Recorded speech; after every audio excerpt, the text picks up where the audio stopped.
Good evening.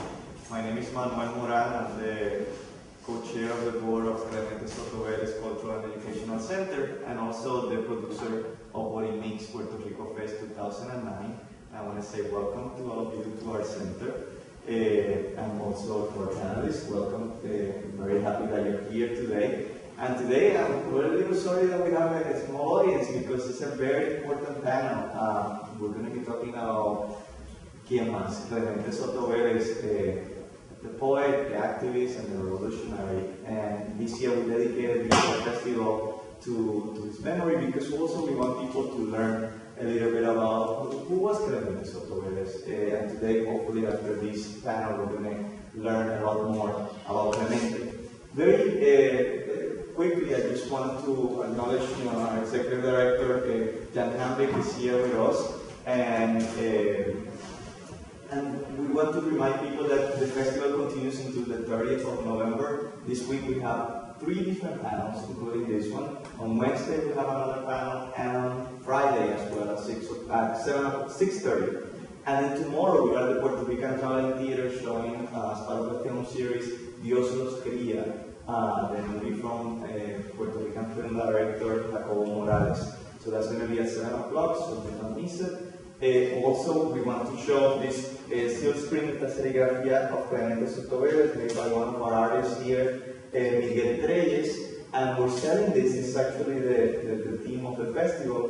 We're selling this for $99.99. If you're interested, we have many. We have a limited edition of this steel screen, so please get in touch with me. And now, Dr. Alberto. Buenas noches, my name is Alberto Hernandez. I'm the Chief Librarian Archivist at the Centro de Estudios Puertorriqueños. I'm very happy that you're here tonight. We want to celebrate a friend. We were all friends of Clemente. I was thinking, what should I say about Clemente? He said, we all met him, we all were contagious by his energy, and we revolve around his orbit. In 1979, when I met him at his house, I was a piano student at Columbia University. And he was very instrumental in me going to school and finishing school before anything else. So when I took the position of a librarian at the Conservatory of Music in Puerto Rico, he didn't like that. Amanda was the wife. She said, no.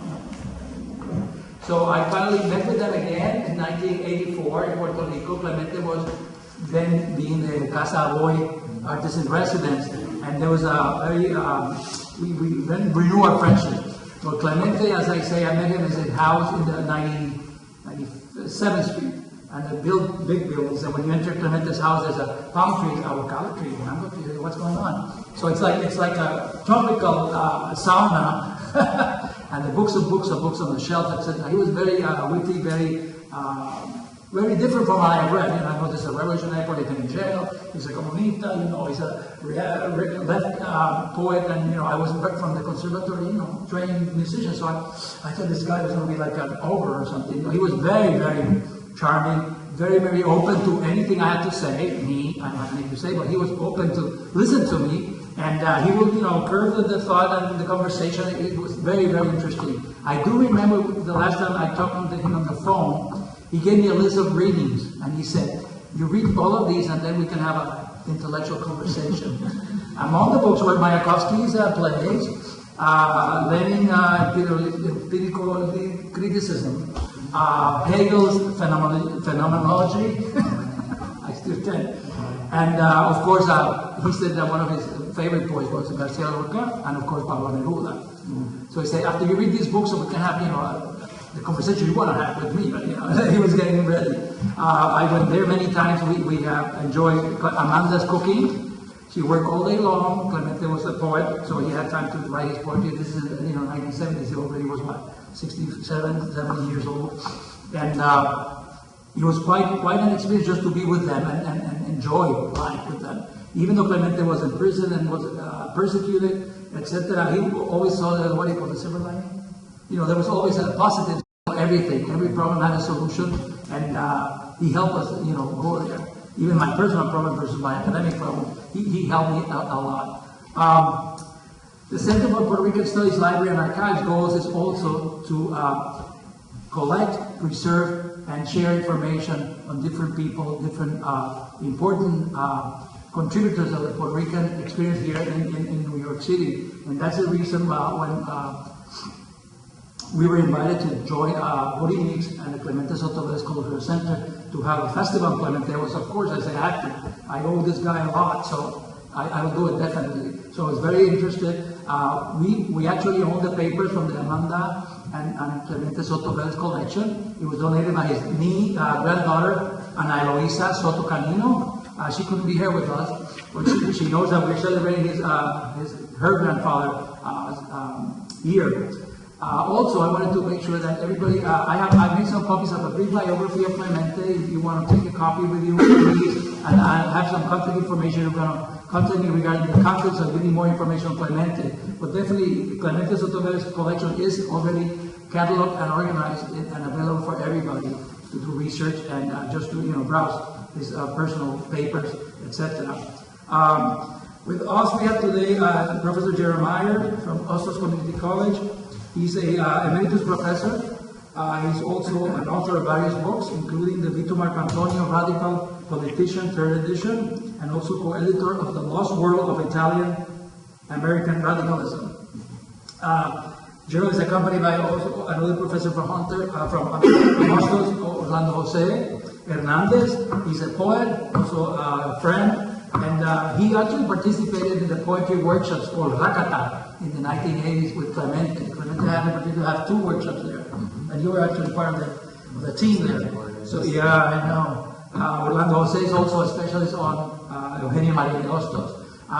We were trying to pull out, right now we're trying to pull out an anthology of poems, short poems that Clemente wrote since he was a kid in 1928, and then they were published in different newspapers in Puerto Rico. Then when he came to the USA, they were scattered around different newspapers and magazines. So we're trying to collect those and work out an anthology. And you're going to be helping me there. Of course, yes. We got a publisher, Puerto, from Puerto Rico, Editorial de Puerto. Senor Carvajal is very much interested, and it happens like every time I call somebody for doing something on Clemente, they say, yes, I'll Clemente something favor, I'll do it.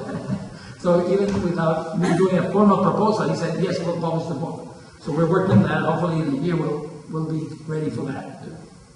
Let me start with a little biographical information on Clemente. Let me just read a few pages here. There's 2 pages. Clemente Soto-Vélez was born in 1905. He died in 1993. He was an autodidacta. He was a Renaissance man, self-taught man. He became a groundbreaking poet, revolucionario, and one of the most significant and revered 20th century Puerto Rican writers. His masterpieces, Caballo de Palo, I call it hobby horse, people call it the wooden horse, La Tierra Prometida, the Promised Land, can certainly vouch for his unmatched craftsmanship and profound sense for human freedom and justice. A revolutionary in the arts, he devised a new phonetic alphabet to avoid common spelling mistakes. That's why you see Clemente with a K. And every time I write a paper, Clemente, the poetry in Spanish, the word processing is telling me, no, it's wrong, But he changed the G for a J. He didn't use the H, the silent H most of the time. He changed the C for the K, but it was, you'll talk about that later as a poet. He also, when he, after he went to prison, he came to New York City, because he was not allowed to go back to Puerto Rico. The first time he was allowed, he did what he was not supposed to. He was back sent to jail. But he was the force behind many numerous organizations here in the New York area. He's an energetic and sensitive poet in search of truth. Clemente's interests encompass all areas of human knowledge. He would expound on non-literary subjects such as history, biology, anatomy, art, and music with ease and facility and with utmost authority. As an avid reader since childhood, Clemente told me about his going to the Carnegie Library and spending all night long with his friends devouring the textbook of history, philosophy, and the non-literary works coming from Europe and South America. In 1921, while he was a young man, Clemente Soto-Vélez was a founding member of the group called Los Atalayistas, and Orlando will talk about that later. Even though they were ridiculed, these bold young poets, calling themselves Atalayistas or watchtowers, made an impact in the literary and political scenario in the 1930s in Puerto Rico. Clemente and his literary colleagues, for independent views, led him to join the Nationalistic Party of Puerto Rico, and in 1936, he was imprisoned along with Pedro Visu Campos and 7 other friends for their anti-establishment activities. After Clemente's release from prison in 1942, the government still restricted his whereabouts, and instead of allowing him to return home, he had to settle in New York City. Once in the metropolis, he charged with the new social, political, and philosophical ideas that he acquired during his time in prison. He did not spare any time in becoming involved in diverse cultural, business, community affairs. He associated with organizations that would defend African Americans, Latinos, and other ethnic groups from racist and negative propaganda being spread by the media and sometimes supported by a few government leaders. This is the 1940s, late 40s, and 1950s. Over the years, several communities and organizations of migrant groups from the many nations of the world living in New York City and abroad have paid homage and recognition to Clemente for his compatriots' many contributions and to well-being of American society. He was general, affable. He served as a mentor to many of us. Even after experiencing a life of struggle and suffering, he could always look ahead toward a better future. From the Barrio apartment, Clemente and his wife Amanda opened the doors to numerous young artists, musicians, and writers. And in the midst of a plush tropical flora, books and more books piled against the walls in his modest flat, Amanda's kettles went full steam, while she improvised a pasta meal for the guests, providing a lively counterpoint to the animated conversation within. Amanda always was surprised at how many people we have for dinner today. Clemente frequently said that his way was not easy. He's not intended to reading as for entertainment or pleasure, but it was a voyage into the realm of truth to the eyes of a poet. A poet defined by Clemente was one who's never satisfied with the status quo, someone who consciously considers all options and questions everything in order to transmit knowledge and search for the truth and liberation through his or her craft. Clemente's own literary legacy may be divided into two opposite styles: the creation of a revolutionary poet, a world complex, contrasting, and contradicting surreal images, one of Clemente's favorite poetry resources, and also his journalistic and pedagogical writings that are characterized by simplicity and compactness of language, but infused with lyricism and poetry. Reading and rereading his poetry, one is at awe at the striking beauty of the language and its rhythmic fluency, and at times restrained and at others charged with sonorous emotional outbursts. What we're going to do is, Jerry, you want to go first? Sure. Jerry's going to talk to us about Clemente involvement in the political arena in New York City, and of course, welcome. Excuse me, could you bring the mics towards me? Yes. Thank you. Hi, I'm Jerry Meyer, glad to be here. I was drawn to know about Clemente Soto-Vélez through my study about Vito Marcantonio. And I think we all know that Vito Marcantonio is this extraordinarily successful radical politician who served in the United States Congress for 14 years, representing East Harlem, which of course included El Barrio. It also included Italian Harlem, which at the time was the largest Italian-American community in the United States. So you have this very remarkable area of the city which contained the largest Italian-American community and the largest Puerto Rican community. And Marcantonio served both those communities with great attention and passion, as well as a more general interest of the underserved people in this country, the foreign-born African Americans, working people in general, and did an extraordinary job as a congressman, but also as a political leader on the left. And in doing my study on Marcantonio, it so much became clear. I didn't know that much when I first started. It was sort of this legendary figure, and but how incredibly involved he was with the Puerto Rican people, the Puerto Rican cause. After Marcantonio died, he died in 1954 at the age of 53, and he fell dead on the street of City Hall Park. And in any case, at a memorial meeting, Gilberto Concepcion de Gracia said that Marcantonio, he called him the greatest friend of Puerto Rican independence in Congress and in the streets. And Marcantonio had this incredibly well-deserved reputation as an advocate for Puerto Rican independence and for the Puerto Rican people and their interest on the island and here in America. And so in doing my study of Mark Antonio, I became more and more involved with an investigation of the Puerto Rican community and with the issues that affected that community and with the question of independence for Puerto Rico. Because Mark Antonio had submitted 5 bills for independence for Puerto Rico in Congress, the first one in 1936. And the bills were very important to note, were not just to sever ties between two countries, it was to acknowledge an existing relationship, a very bad relationship, but one which needed to be cited and to be repaired. And so that Mark Antonio insisted that independence of Puerto Rico be accompanied by indemnification for the damage the United States imperialism had caused to the island, and specifically the destruction of the independent farmers and their replacement by plantations, sugar plantations. And so his advocacy for Puerto Rico was known, and he comes together with Soto-Vélez for the first time and continued the relationship until he died in 1954. But his first connection with Soto-Vélez was in 1936. Mark Antonio was probably the most provincial great man that ever lived. I mean, except maybe for Immanuel Kant. but Mark Antonio kind of never left the block in a way. The only time he ever left the United States was in 1936.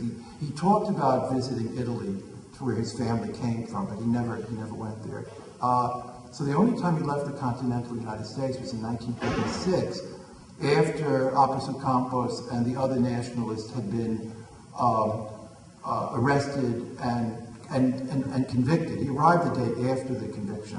There was a reason for that. To represent them on the appeal. Their lawyer was Gilberto Concepcion de Gracia, and he called for Mark Antonio to come to the island, and there were no tickets available. He was a congressman. It was almost clearly had to have been intervention for the government to prevent that trip. So he arrived there the day after the conviction.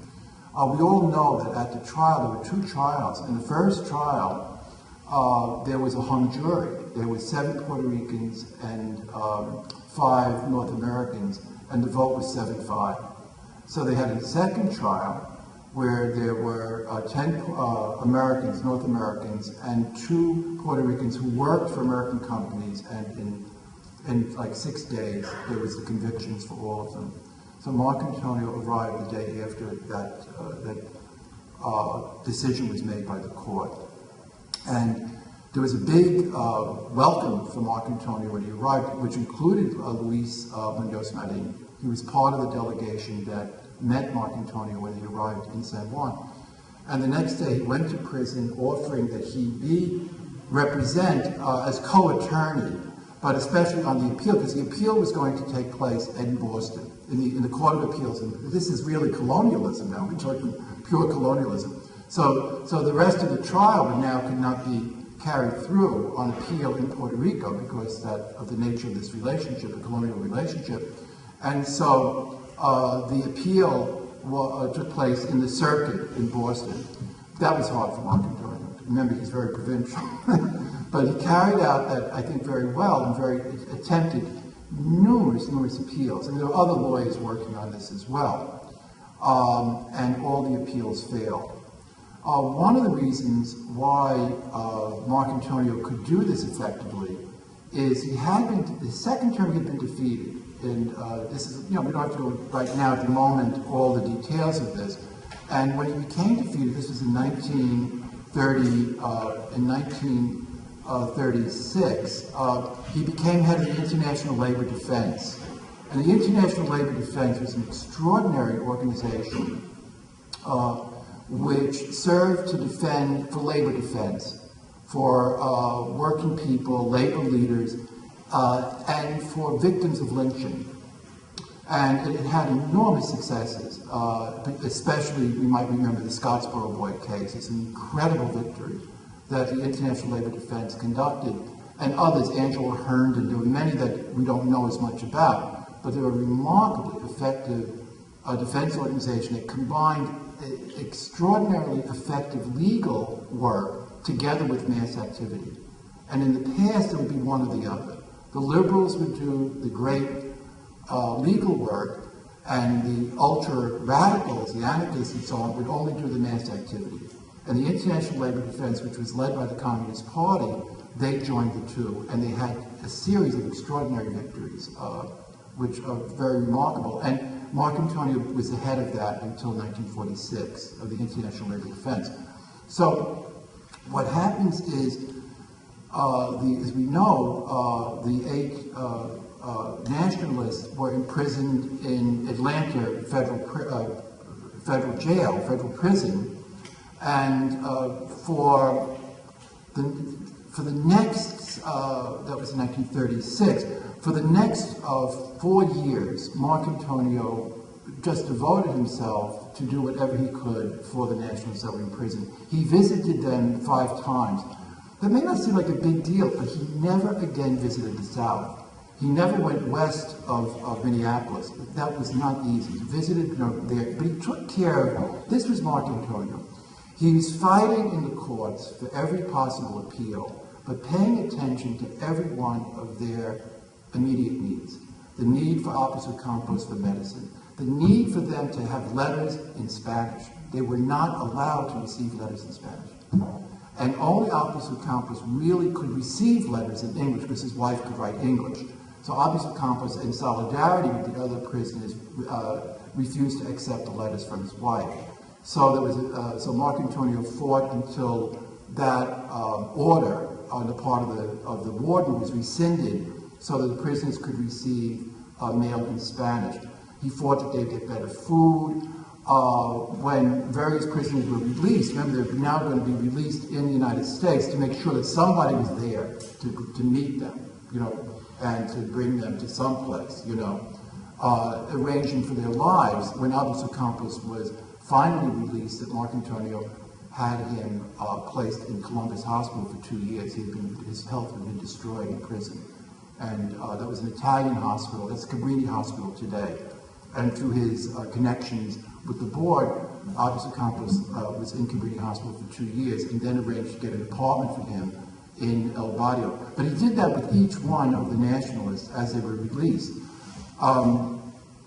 There's not, I was thinking about this as, doing this work, because I'd done some work before together with Orlando some years ago on Clemente Soto-Vélez.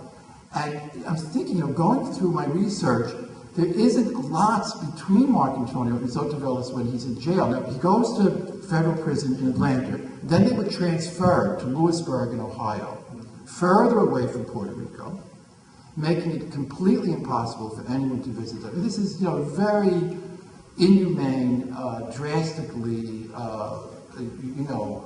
vindictive behavior on the part of the United States government toward these men. And again, protesting this move, Marc Antonio unsuccessfully preventing this transfer of some of them. Some of them were not moved, some of them were. So they were now divided among each other. And the great problem was there was a father and a son, the Velasquez's, and the mother was hysterical. The son had, I think, a nervous breakdown in prison, from what I could gather. And now he was going to be sent, the son was going to be sent to Lewisburg, and the father remained in Atlanta, and the mother was very concerned about his physical and I think his mental health as well. Well, he couldn't prevent that transfer, but there's every effort along the way to respond to every single one of these needs. People don't do as much for relatives that I've seen, frankly. I mean, that's a sad fact. I mean, this is somebody who's strangers, he's never met them before, and he's personally intervening. Every one of them got an allowance. That was from the International Labor Defense. They organized for political prisoners. I remember the McCarthy era that continued to send that there'd be allowances, the amount that was permitted, and to send greeting Christmas cards, because there was a very limited number of letters, but at Christmas and so on, it would be possible. There was no quota. So there was a big effort to have people send Christmas cards and so on to keep up their morale. Now, but I was wondering why there isn't much about Soto-Vélez. And here I am talking about Soto-Vélez, but I think that Soto-Vélez was like a soldier. I don't think he ever complained. I don't think he ever had a special need. I don't think, I mean, I have to infer this. I have to infer this, but there's no, I don't think there's a specific demand that he's making at any point, you know, not to be transferred, to get medicine, to get a letter, to, you know, he's really a soldier in this battle that he has enlisted in, you know, in a very stoic way, a very remarkable way. Now, in Lewisburg, Juan Antonio Correter was also transferred to Lewisburg. So now we have Soto-Vélez and Correter in Lewisburg. Simultaneously, by an extraordinary strike of coincidence, in the prison is Earl Browder, the General Secretary of the Communist Party. And Browder recruits them both into the Communist Party. I think it's good to stop and think about that a little bit, about what occurred at that moment, and why that occurred that way, and how it influenced everything. At that moment, in 1940, that was the period of the Soviet-German non-aggression pact. And at that point, the communist movement had moved dramatically to the left. So it took the position that that imperialism, British imperialism, American imperialism, was almost as guilty as fascism in terms of its destruction, its inhumane behavior in the world. It was a very, very left, very, very big left move, intended in part to protect the Soviet Union from invasion and destruction. So I think that's important to mention, because for Correter and for Soto-Vélez, I don't know if they would have joined the Communist Party in another period, in the earlier period, where the Communist Party was working in a very, very broad front and not talking about socialism, and talking only about defeating fascism, and you know, trying to locate allies everywhere to stop the advance of fascism. But in that period, where the move was to the left, to attack both fascism and imperialism, that could be attractive to Soto-Vélez and to Correter. Now, when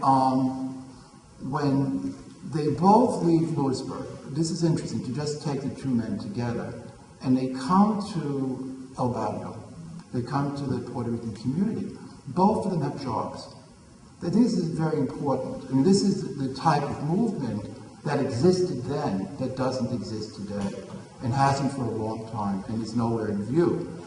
With Correter, he becomes editor of Los Pueblos Unidos, which was a Spanish language communist newspaper here. The Communist Party here had newspapers in every imaginable language you could name. Latvian, Armenian, Estonian, Finnish. Not one daily newspaper in Finnish, 2 daily newspapers in Finnish, a woman's magazine, a literary magazine in Finnish. The largest Croatian language newspaper in the United States. It goes on and on and on. Italian. A daily newspaper in Yiddish that was, in terms of literary quality, the best daily newspaper in Yiddish at the time, with famous writers writing for it and so on. So for Correter, coming out of prison, he now has a position from which he can operate as a radical writer and poet and be part of a movement. With Soto-Vélez, his work moves, I think, in another direction. And it's much more activist-oriented. He wrote for Los Pueblos Unidos and for its successors, Liberación, which Bernardo Vega was very involved, also in the Communist Party. That what they had was an infrastructure, a very, very, very multi-layered, very thick infrastructure, where activists party members could get full-time jobs. And it protected them from the inevitable consequence of being a communist in this country, which was to become unemployed. So it protected them from that. And it also enabled them to become very serious people about what they were doing. They were doing this full time, and not just, 40 hours a week. We see this with Jesus Colon being the head of the Cervantes Federation, which was the mutual benefit organization, a Spanish language organization connected to the International Workers' Order, which was a mutual benefit federation organized by the Communist Party for the different nationality groups. There were 15 different nationality groups. It had 187,000 members, and 2,500 lodges in the United States of America. 2,500 lodges in the United States of America. They all had newspapers. They all had theater groups, choral groups, dramatic groups. They had literary magazines. And they sold insurance. So people could buy insurance regardless of their occupation or their nationality or their race or whatever. So I'm giving this background because I think to understand why Ted leaves, by the way, when the Communist Party moved right toward the end of the war. The Communist Party under Browder decided that it should become an association and not a political party, and more like an educational organization, an advocacy organization. Ted left at that point. But Soto-Vélez stays with the Communist Party sometime into the 50s. I mean, I don't know when he left, but certainly, as I have evidence here, I think I've got to make sure I take a little time to talk about it because I think you want to hear this, of his activities in the Communist Party. His major work in the Communist Party was the American Labor Party. And the American Labor Party was an enormous organization. Mark Antonio was an enrolled member of the American Labor Party. Fiorello LaGuardia was an enrolled member of the American Labor Party until he died. There was annual registration in order to vote in New York City into the 40s, late 40s. So in order to vote, you had to register to vote before every single election. And when you did that, you would enroll in a party if you wanted to vote in a primary. So LaGuardia enrolled in the American Labor Party from 1937, as did Mark Antonio. It was the first opportunity they could enroll until he died in 1947. So LaGuardia was an enrolled member of the ALP. But the ALP got as many as 600,000 votes, like in 1948, with Henry Wallace's campaign. But there was no place in New York where the American Labor Party was more successful than among Puerto Ricans. And I think it's a fascinating phenomenon. The only place, many places in New York, the ALP was the second largest party. In working class Jewish neighborhoods, it was always the second largest party, whether it was Brownsville or the South Bronx or the Lower East Side, whatever. And there were elections that they won here and there, in Brownsville or whatever, here and there. But the only place in New York City where it became the majority party was in the Barrio and in the other Puerto Rican communities. Now, we could go into various reasons. I think one was a very interestingly close connection between that and the sort of the spirit and the outlook of the Popular Democratic Party in Puerto Rico. They're very similar in their ideology. They're kind of social democratic, populist, broad parties. But the Puerto Ricans felt very comfortable, I think, with the ALP, which reached out to them, and that became a big base. And that's really where Clemente Soto-Vélez worked. Now, I don't yet have, I'm hoping there has to be something more about this in the archive, and I'm going to look at that, and I'll include that in my research, but that's what I'll be looking for. I think what we need to also look for is his byline in articles in these newspapers, in, Hispanos Unidos and Lagos, to look for the bylines and see and to see the interconnections back and forth. But I want to conclude with two points. One is I had this great fortune to interview Soto-Vélez, and so I asked him, well, what was Mark Antonio like? Well, this is what he said about Mark Antonio. Because he was a leader, the God of Harlem and of all the poor people of Harlem. This is how he was loved by the people. All the churches were his churches. Those were the people we had to fight for. In that way, Harlem was a massive form of political power for the people. The people were organized through churches, through bodegas. Notice later with him working with the Merchants Association. That's very critical. That needs to be researched. That was not just about giving information about how to buy things cheap. There was a whole political piece of organizing the bodegas. It was very smart. And through the social clubs, that would be the hometown clubs. There was this whole politicization of the community that ostensibly non-political organizations were politicized.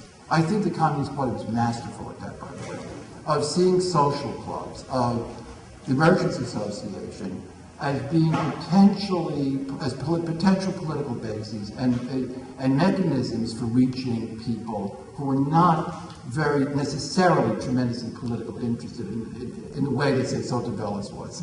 Of recognizing that maybe there weren't going to be lots of people that interested, that they were going to devote their lives to that. But then how do you reach them, and on what basis do you reach them? A lot of it was not attacking their culture, not attacking the church, sort of accepting that. Well, they go to church. You might not go to church. Mark Antonio didn't go to church, but he marched in the processions. He was the godfather at baptisms. So they didn't attack the church. They didn't attack the culture of the people, but they engaged them into political activities on their own behalf, into a wider and wider world. More from Soto-Vélez. Vito Marcantonio was so well embedded in the minds of the people that they did not care about anyone else, because Mark came to help them, even if he had to get up at 1 a.m. to see people after coming from Congress. Marcantonio was the lawyer of everybody, of the religious man, the merchant, everybody. I haven't seen in the past 40 years anyone else who had the quality of attraction to the people. Risking his own career, his own congressional life, he protested all the injustices. He was the single voice of the American people. The American Labor Party fought evictions. The people had a persona, and the ALP as a whole, to defend them. They had a persona, Marcantonio, but they also had an organization, the ALP, that could defend them. Vito Marcantonio was very warm, and at the same time very rough with anyone who was not responsible in doing their political work. That's interesting. Very soft with the people, but very hard on the people that came forward to say that they were a radical, that they were a political person. Very, very, very, very unforgiving to anyone that was sloppy or lazy. This is how he created that leadership. He sacrificed himself for the people. He wanted them to do the right thing. His happiness, Marcantonio, his happiness was Congress and the clubs. You cannot have more than that. Very interesting. He could speak some Spanish. He would say a few words in Spanish. He was a wonderful speaker who took this is my favorite part. Marcantonio was a wonderful speaker who took over a whole audience by his attraction, his magnetism, the way he presented his arguments, points, and then his voice. It was like a hurricane of electricity going through the people. Vito Marcantonio is dead physically, but not spiritually. He is alive in the hearts of the people who knew him and those who ask about him. Wow, that's spontaneous. Very, very fortunately, we have Marcantonio's appraisal of Soto-Vélez. And Marcantonio was always under attack, always under investigation, including by Congress for all kinds of reasons. Well, some of the testimony exists. This testimony was never expected to be publicized, and it's in the archive. And this is what he tells the congressmen that investigate him about his election. He's asked about his relationship to Soto-Vélez. This is what Marcantonio said. I am proud of my friendship with Clemente Soto-Vélez. This man served a term in prison for his nationalist activities in Puerto Rico. for his defense of the independence of Puerto Rico. I was associated in his defense and that of Dr. Albizu Campos. This is a matter of public record. I am also proud to know Dr. Albizu Campos, and I agree with them and that Puerto Rico ought to have its independence, and I have presented bills in the Congress to that end. And it is natural, therefore, that the independentistas support me. So, one last thing, by great chance, I was interviewing someone, and his first name wants to elude me at the moment, but his last name, a wonderful man named Pearlstein. And Pearlstein, I was interviewing him about the American Labor Party, and he was one of the 5 district leaders of the Communist Party in the Bronx. And the Bronx had 5 districts. They had 1 Italian district in the north, they had a Puerto Rican district in the south, and they had 3 other districts that were predominantly, overwhelmingly Jewish, and they organized it in that way. There were 5,000 members in the Bronx in 1948. A lot of people, a lot of communists. And so in any case, Soto-Vélez was an important leader in the Puerto Rican section of the Communist Party in the Bronx. He lived at that point in the South Bronx.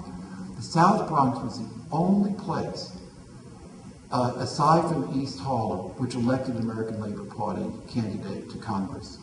And in 1948, in a special election, an ALP candidate was elected, and with support from the Puerto Rican community there. In any case, in talking with Mr. Perlman about his activity in the ALP, and going toward the end of the discussion, when the ALP was in dissolution, I talked about the support among the Italian community. He said, was the Puerto Rican community supportive? Yes, it was a big base for the Communist Party and for the American Labor Party, and so on. And then he said, and then it was the most remarkable thing. He said, when the attack occurred, the 4 nationalists in the House of Representatives, he said that it was incredible. I don't think this has ever been really written about. He said, and he said that at the time, this interview was quite a while ago, maybe 10 years ago perhaps. And he said, no one has ever written about this. He said, when the attack occurred in the House of Representatives, he said the Puerto Rican community was surrounded by police, and there were helicopters overhead patrolling it. He said that it was really under a type of occupation that was occurring with all kinds of very, very, very horrific potential for what might occur. And he was sent, he was underground, Perlson was now underground with others in the Bronx, and they were sending more and more people underground. And he got through an emissary information that the Communist Party wanted Soto-Vélez to leave the South Bronx. They felt that he was in danger, that he would be arrested and that it wouldn't be clear what would occur. And they were calling upon the big, I'm not saying this was right, the big move in the Communist Party at that point, they wanted to save the leadership. They thought they had to save the leadership first, and then they could rebuild, because they were expecting full-fledged fascism to occur. So they were moving leadership out and sending people to safe houses and all of this. So in any case, that was their goal with Soto-Vélez, was to get him out of there and get him into a safe house, and they had it all arranged. So Perlstein and another guy that was also in the army, they got into the South Bronx, got to Soto-Vélez, and met in a coffee shop or a bodega, whatever, and told him of this plan, and Soto-Vélez refused to leave. He said, I feel safer here. And they shook hands and they left.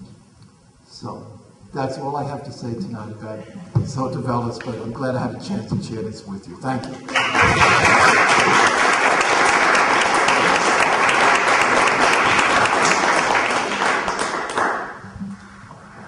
Thank you, Jerry. I also had the great opportunity of knowing Clemente.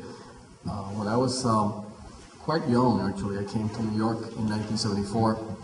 I had been in Latin America for 1 year, and I had met someone who was doing graduate work at New York University. He was a Puerto Rican painter by the name of Ernesto Alvarez.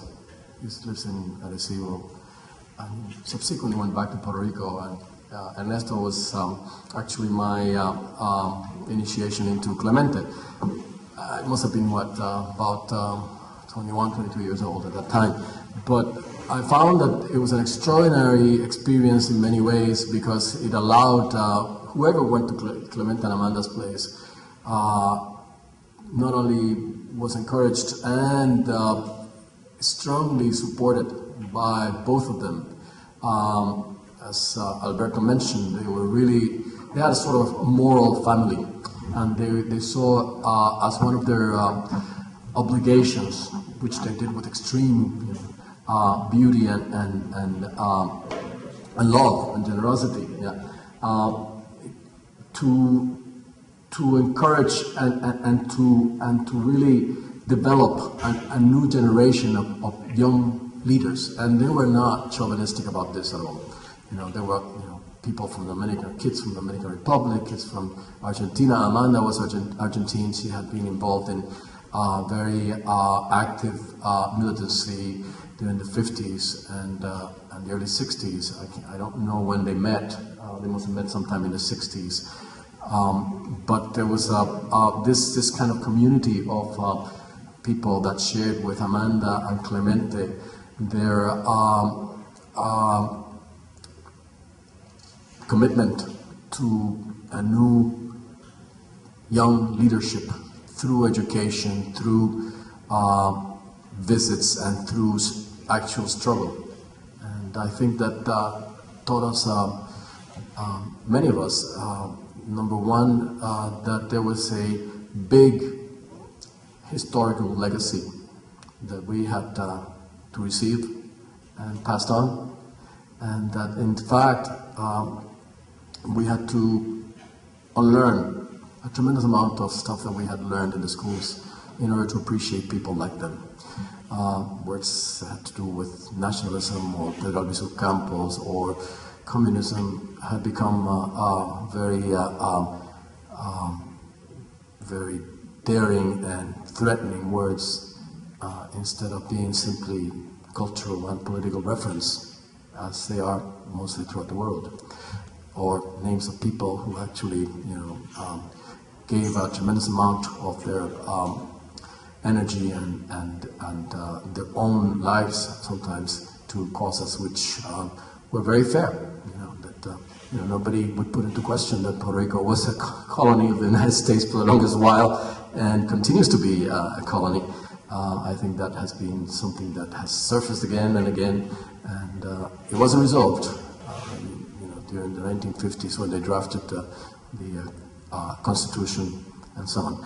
But my interest here is really to talk more about Clemente as a poet, and I'll try to see if I can go back into Spanish and English, because I think a lot of this stuff isn't really being translated.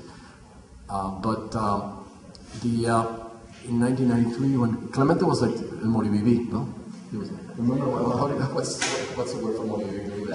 That Clemente was a heavy smoker when he was younger.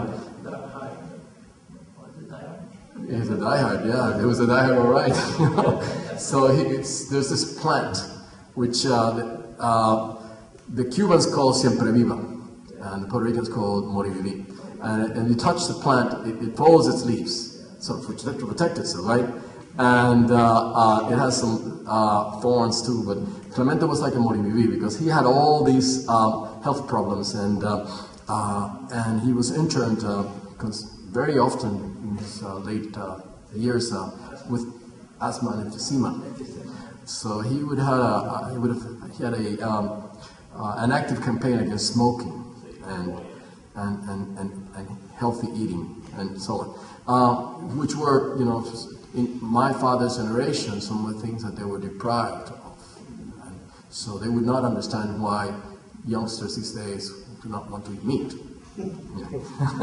But he had a scientific mind, and that, of course, they were deprived of eating meat for the longest while in the 30s and 20s and 30s. So it was essentially protein.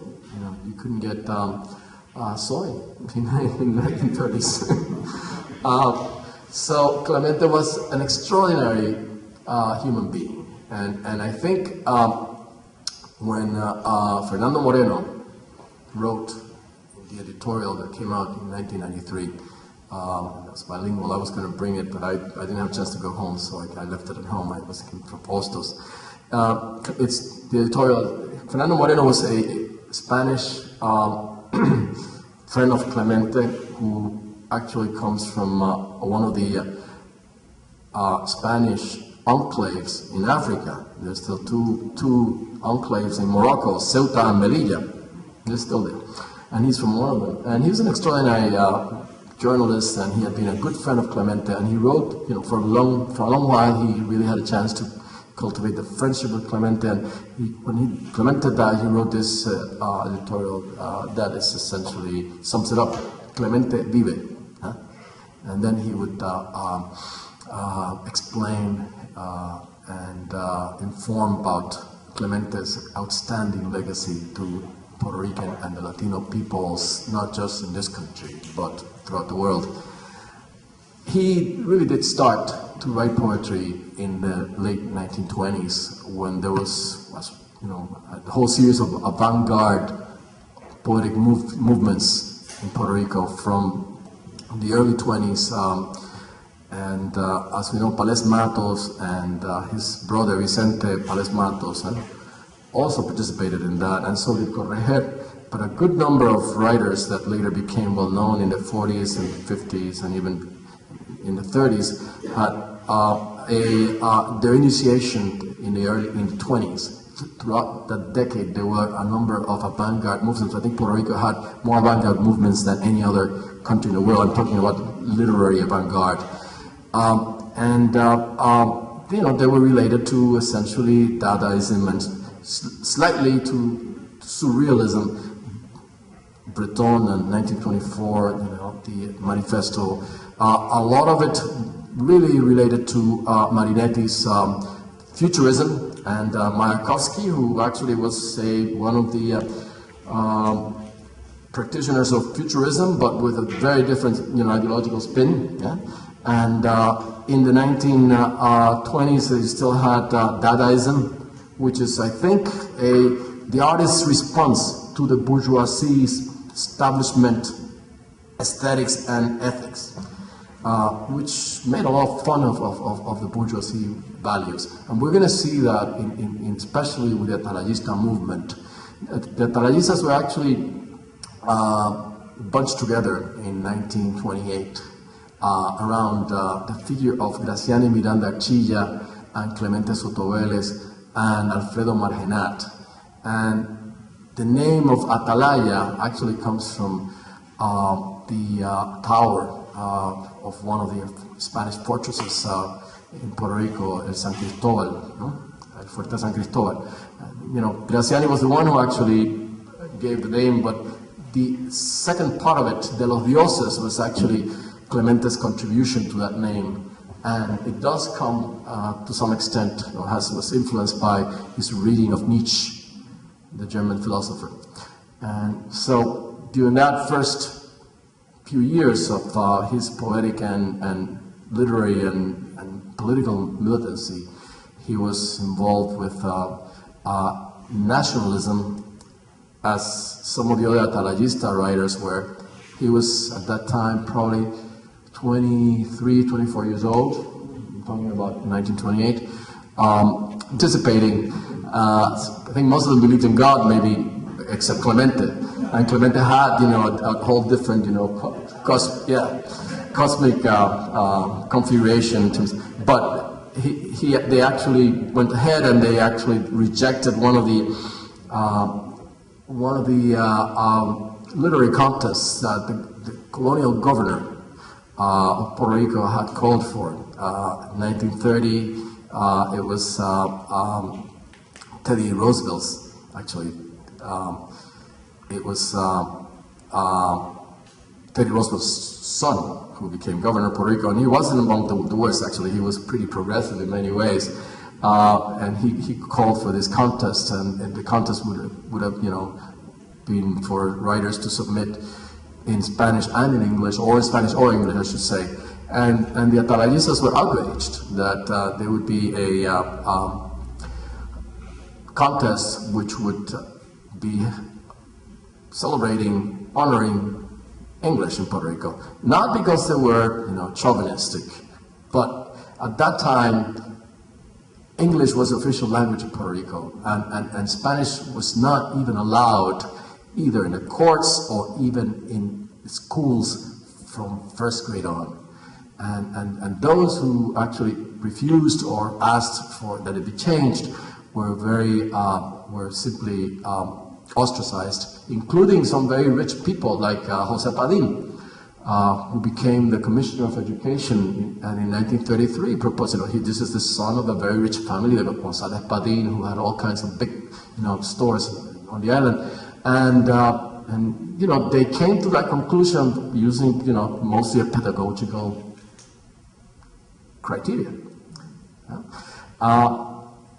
So they were outraged that Teddy Roosevelt was actually going to be holding this, what would amount to a bilingual contest. And they wrote him a letter. It was from all intellectual young writers rejecting such a sort of imposition on Puerto Rican culture. The governor was very, very respectful and very friendly. He sent, this is all appeared in the press, and he sent a letter back. Thank you very much for your for your interest and for your response. We hope that in the future we'll have a chance to exchange views and so on and so forth. So most of these guys were 20s in their early 20s, and they were very adamant about their political views. They were very adamant about bringing about a change in the aesthetics. Correger was a bit older, I should say, and had been part of a very important journal that was published in 1927, and that was called Hostos with a small letter. They actually, made it a point to say that it was Hostos with a small letter, because they did not want the kind of false praise and artificial treatment that the so-called patriots get. Even though Hostos at that point was very, very unpublished and not well known, except among some of the more aware, more up-to-date individuals, intellectuals who had a chance to read some of the publications that had come out in the Dominican Republic and elsewhere. There was very little published about Hostos until 1938-39. His centennial is key, but soon after they constituted themselves into a group, they actually had an exchange with Albizu Campo, who came back to Puerto Rico at the beginning of 1930. They are very insistent, and so Clemente and Graziani, both of them. Graziani was the other big poet that comes out of that generation. There's several important poets. They are the ones who actually produced a very significant work that is still considered amongst the best in terms of Puerto Rican 20th century poetry. And they met with Albizu. Albizu apparently was fond of them. Several of them became members of the Nationalist Party. They made it a point to say that they were in charge of the poetic revolution, and that Albizu was in charge of the political revolution, and that they had actually developed their ideas before they met Albizu. So they were going to be treated each other as equals. And to some extent that actually was the case. Clemente, some of you might know, became a very active worker and leader of the Nationalist Party while he still was very young. He was the editor of a weekly that was published in Caguas called Armas. He was writing occasionally. He was writing poetry and some prose, but not to the extent that he was more given to his political work and did not publish a book actually for a good amount of time. The first book that he published was published in 1937 called Escalios, and it's a series of dialogues between creation and knowledge, as well as aphorisms, some of which are just extremely thoughtful and philosophical. Remember that he was reading Nietzsche, and he's really in a position where he really is trying to figure out what is the role of the intellectual in a colonial society, and what kind of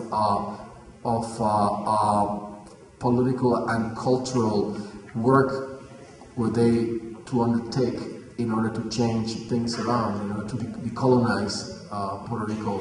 But the other main and significant factor that influences not only Clemente but Correger and a number of other writers around that time is the fact that they actually, in a sort of a Ostosian tradition or Betansian tradition, and they both were involved with that as well. Martí is the Antillean Confederation, the idea that in fact it is, from other Caribbean, Hispanic, traditionally Hispanic, yet very mestizo societies, mixed with Africans and Indians and other groups as well. So it is with the exchange, cultural and political exchange with these other countries, that they will be able to build a different kind of society. And that therefore you will see that their exchanges were with people in Dominican Republic, in Cuba, on Marinello, many of the other intellectuals from both countries, some of which visited Puerto Rico, and they went to visit. We know about Alicia Campo, of course, going on a tour of several countries, looking for support for an independent struggle from 1927 to 1930. And so Clemente writes his first book of poems called Escalio, in the form of aphorisms and these dialogues, which he didn't publish. It was published by his friends when he was in prison, which is interesting. And that hasn't been translated, but Pepón Osorio and Marianne did a wonderful piece based on Escalio about maybe 20 years ago, in 1984, 85. And it's, I think it's full of discovery by a young writer who's trying to, with wonderful intellectual curiosity and at the same time creative force. I have some of these in Spanish. I'm not sure how many speak Spanish here. Yeah. So let me read a bit so that you understand what I'm talking about. And the interesting thing is that Clemente will not publish any real poetry books until the 1950s, when he's out of prison. And to some extent, when the political environment has turned, McCarthyism is here. In fact, 1955 and 1956. And he's involved again with cultural activities. They created the CEPI, which is the sort of a Hispanic society, literary society. A lot of Spaniards from the Civil War had been in New York. There were exiles from other countries as well. So New York City became a center for literary and intellectual production. And Clemente was involved with that as well in the 50s. And so he's writing in the 50s and publishing his first book, right, which is Abrazo Interno. We have a wonderful title for the gallery here, yeah? Internal Embrace. But from that first book, which is not as well known, it's included in his poetic works, Clemente writes about things that he was interested And a lot of these are really aphorisms and very rebuscados, yeah.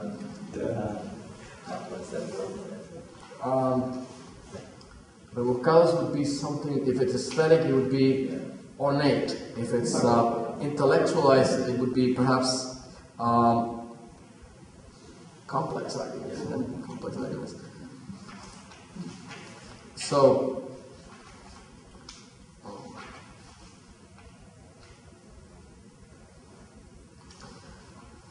el hombre no sabe contestar porque pide comprobaciones. El que pide comprobaciones no ha aprendido a pulsar el corazón de la verdad. Se sabe contestar cuando se sabe crear. Human being does not know how to answer the questions because he is asking for specific proof. He who is only asking for proofs hasn't really learned to get the sense of the heart that's inherent to truth. And so he finishes, se sabe contestar cuando se sabe crear. You know how to answer questions when you know how to create.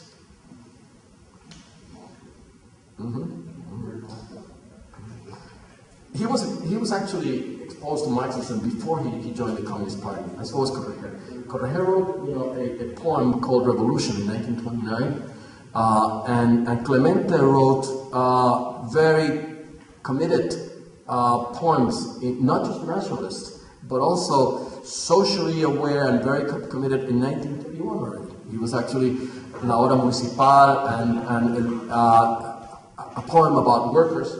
So in essence, I think what you had with, these were the vanguards of even the intellectual movement and who, at the time when the Nationalist Party in Puerto Rico was very open. They were communists who were working with the Nationalist parties in the early 30s. Later on, there were all kinds of conflicts, and some of the communists left the party, and they started the Communist Party. But it's interesting that there have been all kinds of accusations against nationalism as being pro-fascist or pro-fascistic. And when you look at there might have been a couple of people there who were reactionaries and in fact spoke of supporting the uprising in Spain against the Republic, but Albizu didn't. Albizu, there was a certain amount of conservatism within the nationalism in Puerto Rico. He wanted to follow essentially what he saw as a similar model, and he had actually supported and worked for while he was in Harvard, and that was the Irish struggle. So supporting Catholicism, using certain traditional elements and so on. But on the other hand, that pitted him against other progressive forces that did not want to have Spanish merchants in Puerto Rico become a prominent class, and had his more conservative views of on race, for example, were I don't think in tune with what was going to happen later on. It was so I'm not, I think Clemente doesn't talk about any of that. And when I interviewed him a number of times or asked him to talk about Albizu, evidently there had been a rift, and that was also the case with Graciano Miranda Chilla and Correger. For different reasons, and amongst them, the fact that they were also thinking in terms of different conceptions of struggle. In other cases, like in Graciano Miranda Chilla, he was more of a pacifist, and he was not, even though he became a nationalist, he was really had a hard time. He really could not really stomach the kind of violence that was happening in Puerto Rico in earlier in the mid-30s.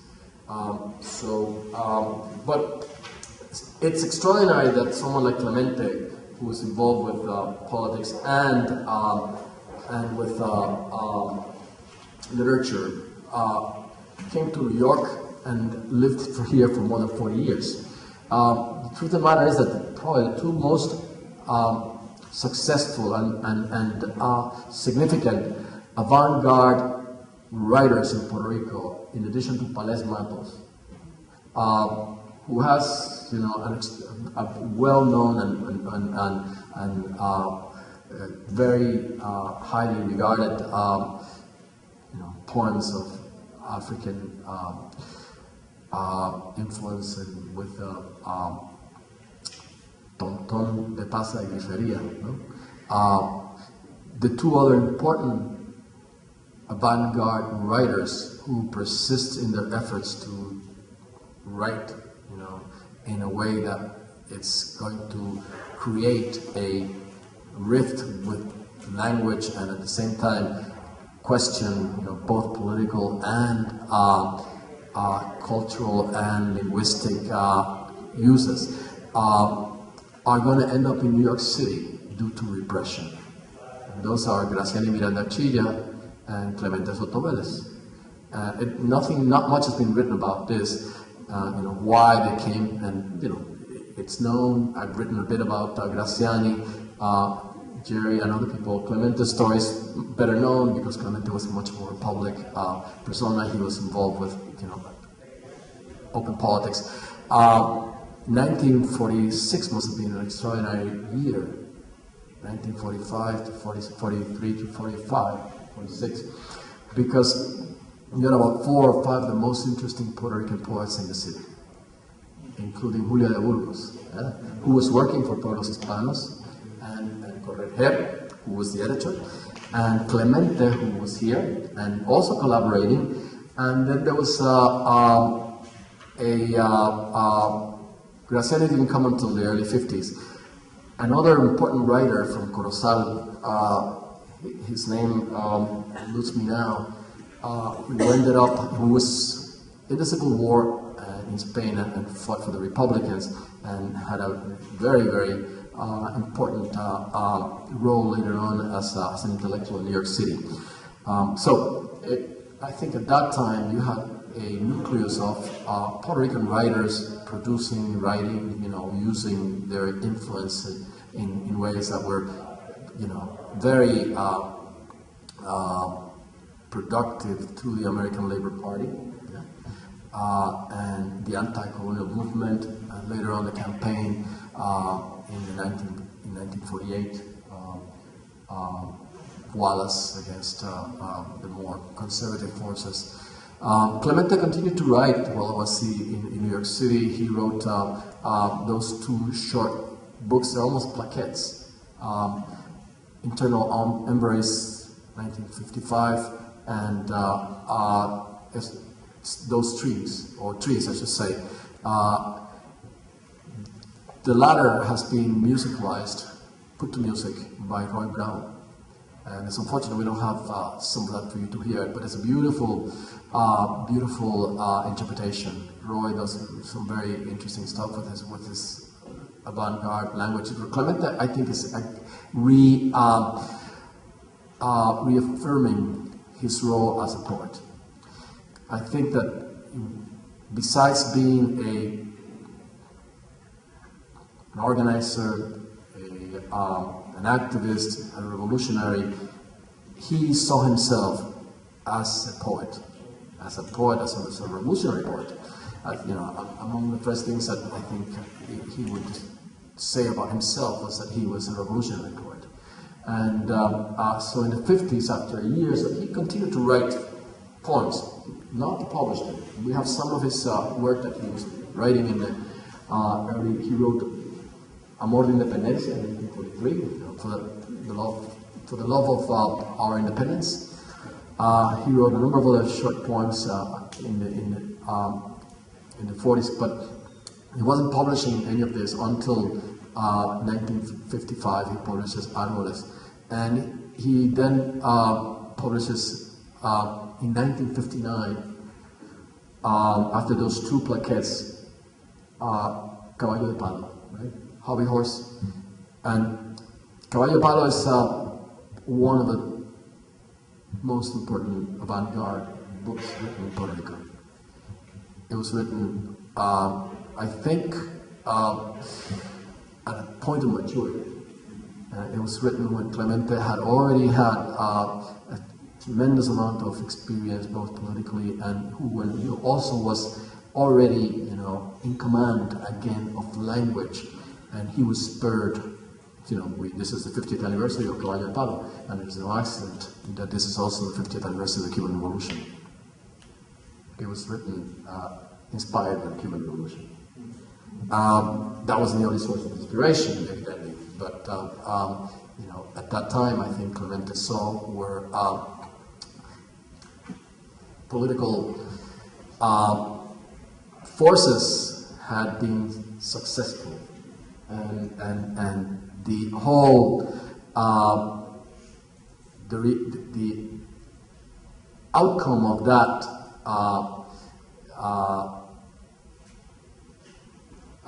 witnessing, if you like, their work towards supporting the Movimiento 26 de Julio. Many people did in the 50s here, especially those who were close to Latin America.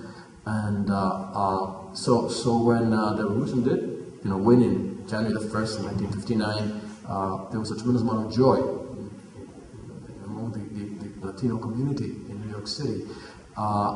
There were important Cubans that were here as writers and artists, a good number of whom went back to Cuba. The book talks about the beauty of a number of countries, not just Cuba. It's a very internationalist book. And it's also a book that's extremely or extraordinarily tender. It's a book that really recalls the childhood of Clemente, right, in Lares, which is the geographical area where the first important, not the only one, but the first significant revolution in Puerto Rico took place, 1868. And also, it's a book that does interesting things with language. You'll find that there's a point where he's almost doing like the elemental odes, except Neruda's odes, but he was doing them using the avant-garde style. So there's the ode to the caimito, there's the ode to the trees, and there's an extraordinary elemental joy that sprouts out of Clemente's words in that book. He continued to write. I met him precisely around that time. He was working on La Tierra Prometida, 1973, 74. This was published in 1979. He would read to us from La Tierra Prometida. And it's a big book. It's a book that Martorell did the original art, right? And it's also, it opens up. Design is very important. To the avant-garde writers, in fact, to avant-garde aesthetics, there's a very important fusion of visual and language production and dancing, and then also film. And I did a different paper on just really the introduction of Alfredo Margenat's poems from the 1920s. This is a writer who didn't publish. He was a member of the Atalayistas and the father of a very, very important young poet that also died very young, and Hugo Margenat, 1957, 56 he died. So Alfredo Margenat and all of these guys from the 20s are actually writing about, the talkies, they used to call it, right? The movies that had sound. And they were writing about the flappers, and they were writing about things that were happening then. And they were happening in Puerto Rico, and they actually had programs that in radio. In 1922, Puerto Rico was actually the third country in the world to establish that. Had to do with, of course, relationship with the United States, the only with an American. But that really triggered a much more active cultural life to the radio. And this is all lodged in the poems and art that was done in the 20s. So the 20s is a very interesting period in Puerto Rico because it hasn't been documented very extensively, and I think a lot of the stuff that was happening with the visual arts has not really been documented, but there was a lot of music and there was a lot of writing, avant-garde writing, and institutions that were created at that time in a sense as a response to this kind of wave of modernization that comes from the United States, evidently from top and imposed. Nevertheless, the young people can now go to the movies, yeah? And that affects popular culture immensely. So this is the backdrop of Clemente's initial poetic vocation, and you see that it interacts all the time with his political militancy and commitment. And the last book that he wrote, as you're aware, it was published posthumously in 2005, I think, or 2000. Yeah, it's Hombre, Mujer, o Mujer, o Hombre. And the most interesting thing that I think I could say about Clemente Soto-Vélez is how he was attracted to young people and managed to insert his poetic discourse in the issues that are relevant to people at this time. This is an 80-something-year-old man who is actually talking about gender politics. He's talking about, women being as much a part of it as men, and in very poetic terms. But I find it striking, and I find it absolutely revealing of his youthfulness, and in a sense, it also obliging us to continue that legacy that we're so proud to have shared, right? So, Clemente vive.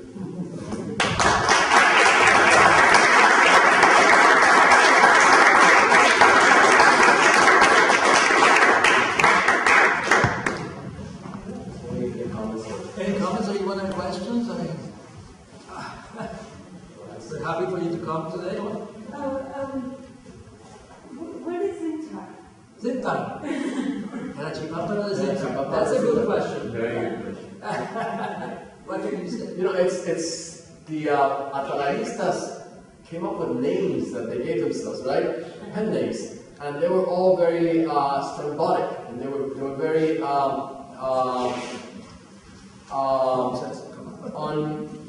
either comical or on very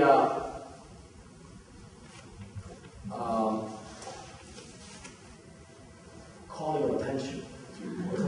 He actually called himself the Archipampa de Cinta. They were. It's hard to translate that. Yeah. He might have read that somewhere, or he might have picked up sounds or names from somewhere. It's hard to translate what's not sensible in Spanish. You would have to be as nonsensical in English. The Archipampano is I tried to Google it actually because I was going to Google it. What'd you get? Well, I got two things. Chipampano actually is a Spanish word. Yes. It's a real Spanish word. And it means that it's a person that has authority. Yes. But then, like a god, a vision. Zinta, there's somebody, and I have to get you the citation. Somebody linked it to Nietzsche. Right? And some of the writings of Nietzsche, there's something about Zinter that I have to find out. Is it sounding like phoneme or something? But it does not. Somebody just related Nietzsche and Clemente's reading of Nietzsche, in the early 20s with that. And of course, he just created it in a way, He will also use another pseudonym. He calls himself Ameridian. There's no, as part of, maybe in his reading, he found some names and used them. And he wasn't really using them. He was using them very seriously, but with a sense of mockery. And they were reading a lot of different things from Europe. These young people were reading everything that came from Dada, or all the current Dadaist movement, absolutely. Yeah. They were, as well as serious stuff. They were reading, philosophy. philosophy, the decline of the West. That was really very important reading at that time, and they carried on in a sense the tradition of the illustrated tobacco workers. Really, because of the reader, they had a reader who read to them while they were doing the work, had all kinds of, discussions, even at the factories, about anarchism, about what Tolstoy had written, about what, different philosophers or European writers. Clemente does come from a very humble, background. He was an orphan. Self-taught. He went to 8th grade, as far as I can tell. And he took some business classes in the Ramirez Commercial School in San Juan, but he was actually self-taught. And he could, for me, he spoke about Beethoven like he knew everything. And he'll tell you stories, or the famous Vesalius. Did he ever tell you that story? It was incredible how Vesalius, was against the church, and he wanted to discover, so he went and pulled all the calendars and rip up every tenant, make those beautiful drawings, but he was so convincing, it's like he was there. Did you want to ask a question about the comments? I'm sorry, maybe you brought this up, I apologize. But I remember Clemente, my young age, when I was an activist, and he was always in political meetings, and he knew everybody and everything, he was very much involved, and he was always there. And I remember also reading, and I wonder if you had a sense of this, that he was always debating to what extent he was going to be a poet, and to what extent he was going to continue to be politically involved in the community. And there was always this conflict. But he managed to always be involved in something, politically, especially in the Puerto Rican community. And I was wondering if you have a sense. Because I have this vague kind of, he walks in and he was there, and, it was a long time ago. He was a force, I think. He was a force, even a tremendous amount of energy, and many people who later played various roles had a chance to meet him and to learn from him at least the amount of enthusiasm that's necessary to inspire community work. Interesting enough, he would not come out strongly as a communist, even though when he got inspired or he was really arguing, he would be using all kinds of concepts that were even Marxist, but he would, my sense is that Clemente was, as indeed I imagine the most real revolutionaries are, a very concerned and warm human being. Was he humanitarian? Yes. So people would be able to relate to him, even though they might have had different politics or different religions, and he was able to seduce them because of his warmth and his ability to commit, regardless of who you were, to help, to support. And I think that earned a lot of points. When I was thinking about your wonderful talk, what came to my mind so strongly was, I think he's coming out of this tradition, which was really widespread in the left generally, of the critical importance of culture. And, and you see in the communist movement, starting with 1935, with, the Popular Front, is a tremendous emphasis on culture. And culture meaning cultural production, but culture also meaning the culture of the people, folklore, preservation of language, including minority language in societies, but also production from high culture, part of this, for shorthand, from the high culture all the way down, and that the responsibility of the left is to contest all of it. And to let you know, I think that's the message in, in Dimitrov, in the Popular Front, is that everything is to be contested. contested. You don't leave anything for the enemy. You fight over everything and try to get as much as you can away from them. The history. You take the history away from them. You take the culture away from them. You find ways of claiming that for your side, for the people. And rather than being just oppositional, it's very interesting. They're rather, sort of giving up the oppositional attitude, which is very subservient and self-isolating. But to go into where the people are very deeply and begin to claim more and more territory for the people. Because ultimately, we don't control the state. We don't control the economy. The only thing we potentially could control would be the culture.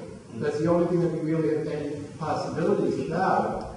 And to gain hegemony, now Gramsci also works with this concept of hegemony, but it's very deeply embedded in understanding that that is at least potential for us, that we can do that. But what I like so much, I'm so happy to be here and to hear this and be part of it. Of course, this discussion, I think, is largely lost, frankly. This conversation doesn't much take place today. And but part of the discussion, which is there's a great tension here, which I find very fascinating, in the aesthetics, the question of the aesthetics, because there were leftists coming out of modernism. Mayakovsky, maybe the best example one could possibly find, perhaps, but coming out of surrealism and futurism. But progressively, I think as maybe the danger of fascism becomes stronger, possibly, and the fear of fascism becomes stronger, is that the point of view that the aesthetic has to be social realism. And so here you have a dedicated, nationalist, communist, revolutionary, living with the people, having been in jail that long, returning to jail through an act of defiance against the edict against him. And yet he remains in the vanguard aesthetically. And that's a very fascinating tension. It's nothing that can be written off or snapped away, or, I think Julio de Burgos didn't. I mean, her writing, it seems to me, is more, more socially oriented and with maybe a more apparent interest in reaching the wider audience. But nonetheless, a more adventurous, more pioneering, more risk-taking aesthetic has something to be said for it too, because it's very easy to become stale and boring and uninterested and be part of a museum, in a sense, if one doesn't make these changes. So there's a very wonderful argument back and forth that occurs here with Soto-Vélez and this whole question of what is the, in quote, appropriate aesthetic for a progressive movement that's trying to reach the people, but at the same time trying to be part of the modern world, and also not lose the intellectuals. I mean, which is also very critical. I mean, if you lose the intellectuals, the movement is going to just be populist. It's going to be a populist movement. It's not going to have a sense of teleology. It's not going to have a vision of. It's not going to have the ability to, I think, confront and win arguments from the other side on a level, on a higher level, more abstract level. So, which could make it a losing proposition in the long run. But there are wonderful arguments and wonderful, large, very, very the largest questions are really included in this discussion, I think, around Soto-Vélez. And it's wonderful for me personally. I'm so happy to be a part of it. I just wanted to mention, just to give you it comes to my mind, not necessarily the most important point, but we go back to the degree of the hegemony of the left for that time, in the United States, we talk about this 44, 45, just coming here, by the way, I was discussing this whole question with my partner, and my guess is the height of the left here was 1944. That's what I believe, not 1937 or whatever someone else might choose. I think it's probably 1944, and I think the left basically had huge control over the, in the trade union movement. It had just taken leadership of the American Labor Party, by the way, in 1944. That was when the left took over the American Labor Party. So there was these huge organizations with tremendous resources and with a lot of confidence because it was clear that fascism had been defeated. After Stalingrad, it was clear that they were defeated. So it was just a question. And I think what's interesting, the attitude becomes, well, this is what Mark Antonio said in writing to Alpes Campos. He wrote to Alpes Campos in prison, and Mark Antonio says colonialism is a manifestation of fascism. This struggle against fascism is integrally united with the fate of Puerto Rico. The fate of Puerto Rico. The question of the independence of Puerto Rico has arrived. In other words, the belief being that the destruction of fascism has laid the moment for the end of colonialism, which was largely true, except for Puerto Rico. But the expectation was, on the part of Mark Antonio and people on the left, that Puerto Rico would be included in this anti-fascist agenda, which would abolish colonialism. But this is an incredible historical moment where people could reasonably dedicate their lives to such an enterprise. I mean, it would be a perfectly reasonable thing to do, given what the other possibilities might be for individuals and people coming forward and dedicating themselves, but also dedicating themselves in the sense of culture, and determined to do it. I think also,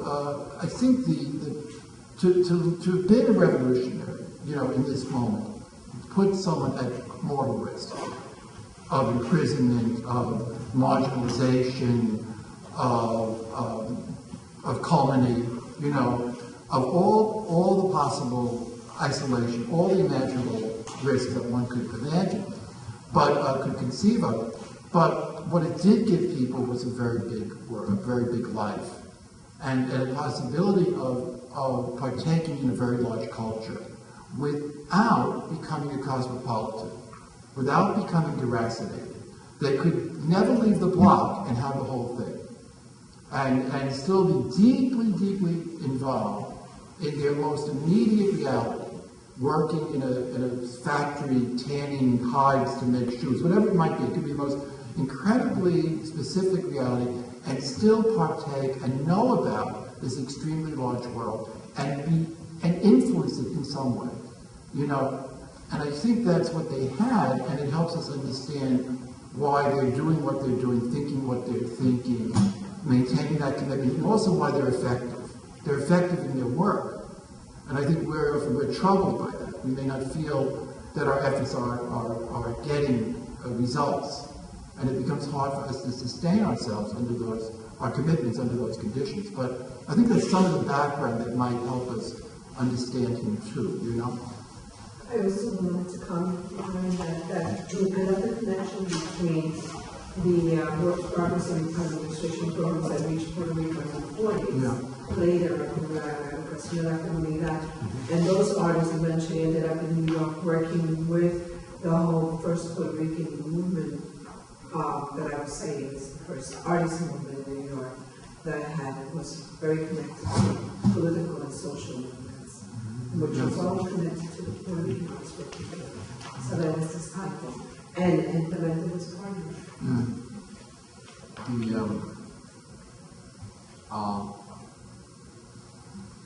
The whole 40s unleashed a tremendous amount of creative energy, which was to be seen both in Puerto Rico and here.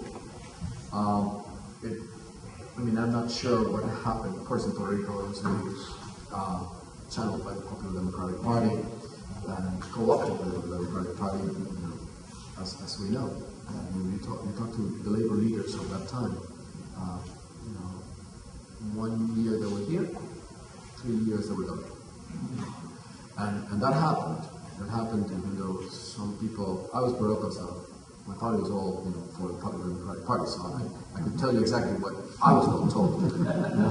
What I had to learn on my own, and this is not it's going to be much of this, at least this is a social democratic project, right? Which I think was reached people and brought up, the population in many ways.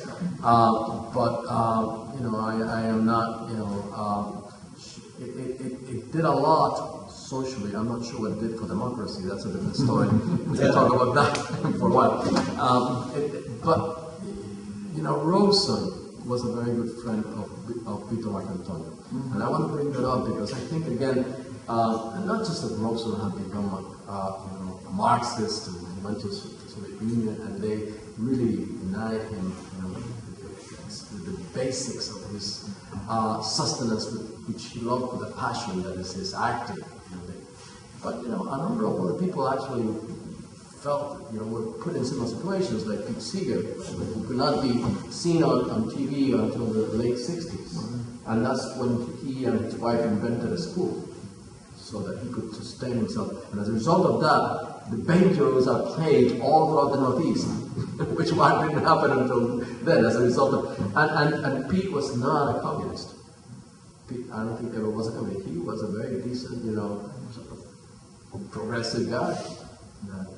But when Marcantonio died, Paul Rosen, Marcantonio he was unique in many ways because he had, besides being progressive, he had a lot of courage, and he was the only one who voted against Korea in the war, for example, one vote. But as intelligent, or more intelligent, is also his opposition to the poll taxes. Poll tax. There were people that really did not want to talk about any of that in Congress. And when he died, Paul Rosen wrote this beautiful note about Marcantonio. And it really is eulogy of African Americans, really bringing it beyond race. He said he was the Thaddeus Stevens of the 20th century. I love that. This was wonderful. There's a beauty when you go back and you read stuff like that. You actually think, well, there are people who really were beyond the racial categories and were able to work, regardless of ideology, although ideology had a lot to do with it. and organizational forms. I think it was having the connection, because notice what earlier that Soto-Vélez says, that the people had the persona, meaning Marcantonio, but then the organization in a way. I mean, I think it was also that they had both. I mean, you need both. You have to have ideology. I mean, organizations without ideology become like our trade unions. They just fight among themselves to get as much as they can, and there's no wider concerns. But if you have the ideology without organizations, then there's no possibility to affect anything. And it just starts to float around in the air, and nothing ever happens, and people then start fighting with one another because there's nothing better to do. Frustration. Out of all of that. So I think both existed, and that allowed for people, I think it made it reasonable for people to invest in that, which then allowed further things to happen. I think this is I think the context out of which Soto-Vélez arose, but also that he contributed to, it's quite a remarkable world. I remember, I won't talk much more than this because I know that it's kind of late, but the point that you make, that's very important. And in the 50s, I think this comes out of his innate sense of what needs to be done. Clemente goes out and organizes the bodegas and the small. At the time, they were mostly in the Hispanic community. Most of them were Puerto Rican, and he does that because he realizes that yes, that he needs a job, but as importantly, that if there's no sense of organization, there's no one who can represent the Puerto Rican small businessman. And that, I think, is exactly, a tribute to his political intelligence. Yeah? And unfortunately, as I remember from one of the conversations that they had when I was visiting, all that stuff was thrown out. Yeah. There were files, big files of all the work that he had done with different, and apparently that was lost, that was thrown out. I'm not sure what the circumstances were. There might be some traces of that, but essentially I think the documents themselves are probably gone. Yeah. Well, the business has to be. Parallel to the Merchants Association was Gilberto Valentin's being the head of the hometown association. Yes. He also came out of the Communist Party and out of the ALP, Mark Antonio. That Gilberto Valentin and Soto-Vélez, they had that sense of that of being able to conceive of organizing people in their own lives and bring them together in a way that they would have some sense of their own power and help agenda some minimal agenda, which could be attached then to some wider points for empowerment, against discrimination, and then bringing those people into a wider world. But you couldn't do it by talking about it here. You'd have to do it from working with them in their actual life. I love that aphorism where Soto-Vélez, in the poem that you recited before, about to know something, you have to create it. I mean, that's fundamental Marxism. That's materialism. I mean, that's the epistemology of materialism. That you know something is real not because you can think about it. You know something is real because you could make it. If you can make it, it's real. There's no argument about that. You could construct that. And so here he's reducing, dialectical materialism into 3 words. I mean, that's wonderful in a poem. It shows what a poem could do. It could distill to that incredible extent.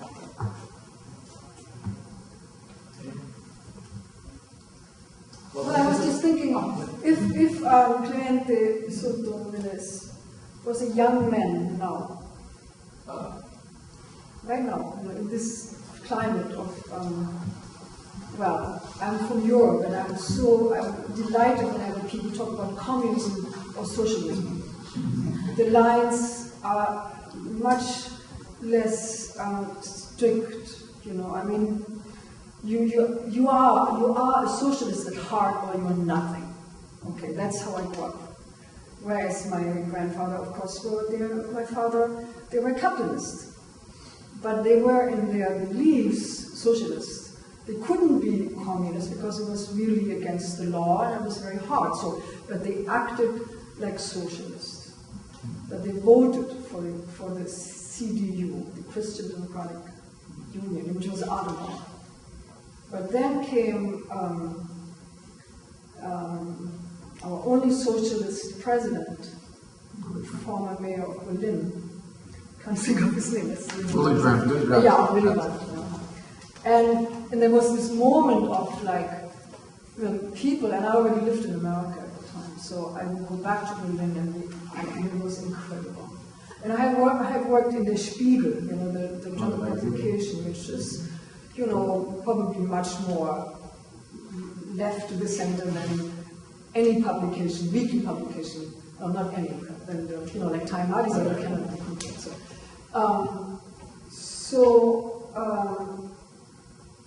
And then when I came to America, and there was absolutely no political activism that I could find in New York City right away. I was, mainstream and advertising and stuff like that. And then when I first discovered the political community right here in the East Side, where I've lived for 34 years now, there were a lot of hopeful signs, like that from the bottom up. Really do it, as long as you can do it. We felt all wonderful, because what did we do? I mean, we cinder-blocked empty buildings, crying out loud. Then we painted fake storefronts. We had a little budget for children to do after-school programs. It was really, it was very, very little. It was really nothing, but that was sustained a lot of people. And so the Loisada community, with all their poets and all their cultural roots, always doing something in the street, dancing, singing, and of course, demonstrations. But it was wonderful. It was like, it gave for the especially, it wasn't just in the summertime. I remember freezing my butt off, doing demonstrations. And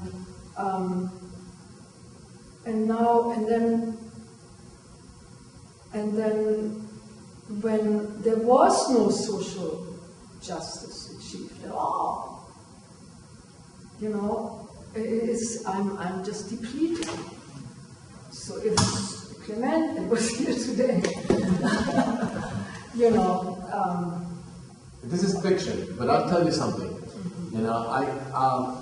And this is just one of my observations about Clemente, and maybe I'm sure that other people will think about it. He became more radicalized, I think, as he became older or younger, whichever way you want to look at it. In some real ways, in his writing, for example, as the phonetic writing. So in a sense, he was still searching, and he was not ready to be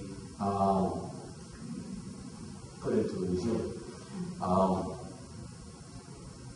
He was one of the few Puerto Ricans, you gotta know, who hasn't had any qualms whatsoever with gay people. So I can imagine what he'd be doing these days. And I think it's extraordinary. He didn't even make a deal out of it. He didn't talk about it either, right? No. But I never saw, and there were quite a few gays very comfortable. They would come back to him and they would feel. Ramos Otero, who was an open gay, an exhibitionist, and very problematic in many ways, felt at home with Clemente. And so on. I think the missing piece, where we can't make the comparisons with today right now, I think that would be unreal. But I think what existed then and what does not exist now, very well at least, I don't think it does exist, to be real about it, at least I think this is so, is that we don't have the opportunity to link our immediate work with a very large project. In other words, in the time of the nationalist movement, any struggle, that you could think of to maybe get signs in Spanish where there were no signs in Spanish, whatever it might be, to fly a Puerto Rican flag, it could be a very immediate act, would contribute to a very large cause. And I think the people... And you were part of that. And you could, that was the way people took part of that. And you could draw people in. You could then draw people in to more and more commitment and higher understanding. But we don't have that opportunity, I don't think, now. And in the same way, our immediate activities to struggle for tenants' rights in a building, we don't seem to have the ability to link that movement, which can succeed, even when it can succeed, which is possible, perfectly possible that it might succeed, to encourage something larger. That we have, again, this inability to readapt, I suspect, this ideology that we're talking about, this cultural work that we're talking about, but also organizational forms, and trying to figure out what agency is. I mean, going back into Marxism can be helpful, I'm sure, for all of this, because it's not just that there are ideas attached to agency. So there's a potential for the idea to be realized. So you're moving from some kind of metaphysics into reality, into the real world, and with the ability to affect the real world through the use of ideas, which help us to penetrate and organize ideas and plan, that have successes in the larger world. That doesn't seem available much at the moment, but certainly knowing this and having this type of discussion perhaps moves us along with some of that.